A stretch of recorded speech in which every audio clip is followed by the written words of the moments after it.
Meet Arthur. In his village, he was known as the man who never said no.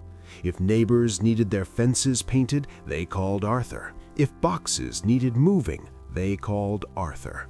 He believed that always being available made him a good person. But slowly, Arthur's life stopped belonging to him. While he was out fixing the village, his own garden was overgrown with weeds. His windows were cracked. His roof leaked. Every night he came home covered in dirt and sweat, his body aching. His mother would look at him with tired eyes and ask, "Arthur, my dear, you help everyone, but why does no one ever help you?" Arthur would just smile and say, "It's all right, Mom. One day people will remember my kindness." One evening, a massive storm hit the town. Instead of protecting his own home, Arthur rushed to help his friend Thomas fix his roof. By the time Arthur returned home, it was too late. The wind had destroyed his garden. His own roof was leaking.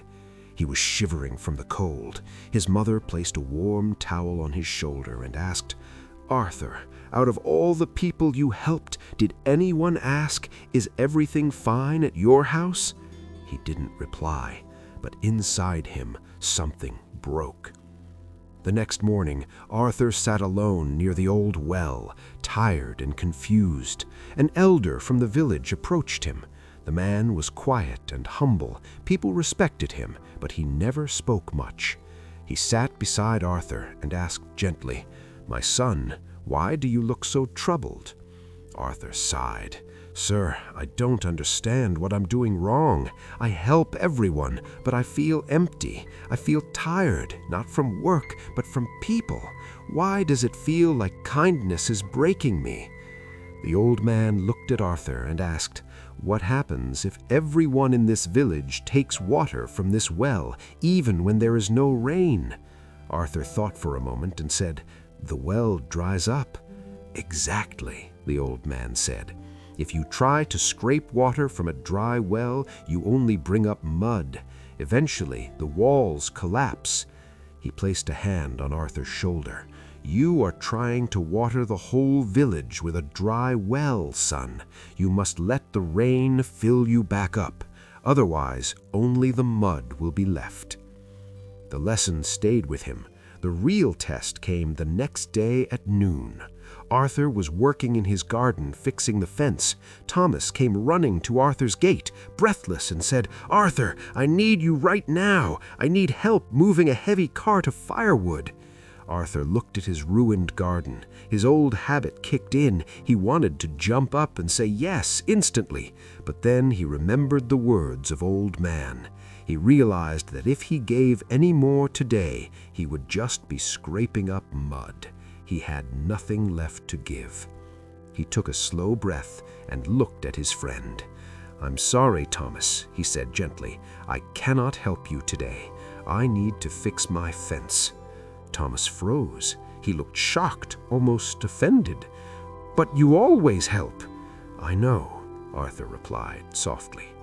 Thomas walked away, shaking his head. Arthur felt a pinch of guilt, but as he turned back to his own work, the guilt vanished. For the first time, he wasn't draining himself. He was rebuilding. Over the next few weeks, everything changed. Arthur learned to say no politely. He finished fixing his roof. He cleaned his garden. He finally slept through the night. And a strange thing happened. The villagers weren't disappointed that he didn't help them as he used to. Instead, they started respecting him. They saw that Arthur valued himself, so they began to value him too. Even Thomas learned to handle his own work. Arthur realized the elder was right.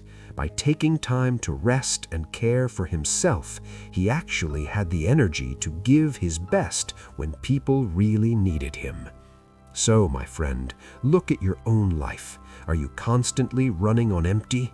Remember, saying no isn't selfish, it is necessary.